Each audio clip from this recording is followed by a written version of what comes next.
আপনার তো জীবনের সারা জীবনের সাধনা এই 3-0 থিওরি।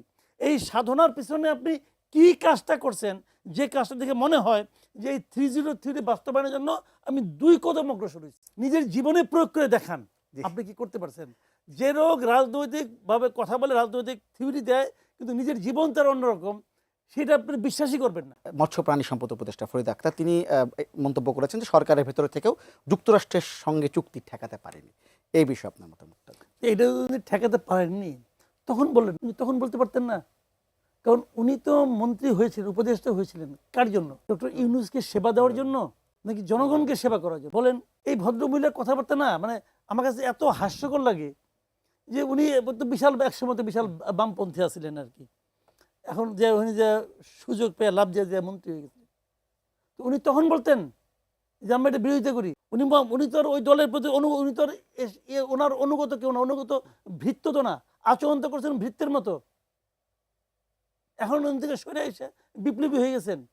এই সমস্ত বিপ্লবীদের আমি মনে করি কি জানেন, এই সমস্ত বিপ্লবীদের উপরে একটা আইন জারি করা উচিত যে তোমরা কোনো কথা বলতে পারবে না, তোমাদের মুখ খোলাই নিষেধ।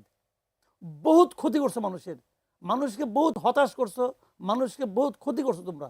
আর না, এনাফ ইজ এনাফ। মানে এক একজন এসে যে এত মানে নীতি কথা ঝাড়ে, দুদিন পরে দেখবেন এরা সুর করে বিভিন্ন পত্রপত্রিকায় কলাম লেখা শুরু করছে যে দেশ কত ভালো হইতে পারতো, দেশ যে তোমার হাতে নিয়ে কী করছো এটা তো দেখে বলেছি। আমি একটা সিম্পল কথা বলি, এই লোকগুলি যে কত বড় মানে আপনার চালিয়াত টাইপের লোক, আমি একটা সিম্পল উদাহরণ দিয়ে বলি। ডক্টর ইউনূসের 3-0 তত্ত্ব আছে না? 3-0 তত্ত্বের মধ্যে কি জিনিসটা? 0 কার্বন, 0 আনএমপ্লয়মেন্ট, এই তো, আর 0 প্রভার্টি। ঠিক আছে, উনি এটা সারা দুনিয়ায় মানে বলে বেড়াইছেন।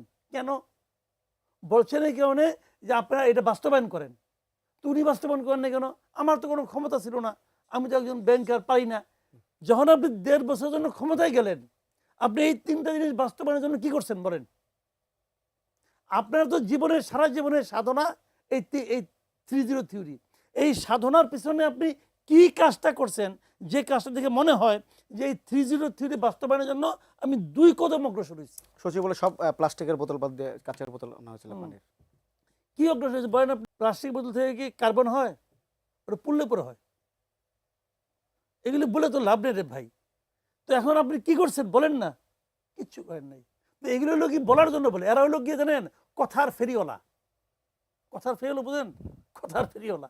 ওই যে আগে দেখতাম গুলিস্তানে যে ডুগডুগি বাজিয়ে ওষুধ বেচত, তো এরা ওই ডুগডুগি বাজায় বড় বড়। এই ফরিদ আক্তার আগে ওনার ওই যে উবিনিক, তারপরে কি কি দিয়ে ওনার একটা ম্যাগাজিন ছিল দেখলাম চিন্তা, মাঝে মাঝে কিনা টাকা দিয়ে কিনা পড়তাম। এখন আমার মায়া লাগে টাকা করে আমার অপচয় হয়েছে।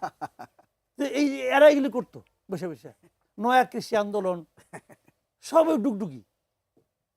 নিজের জীবনে প্রয়োগ করে দেখান আপনি কি করতে পারছেন।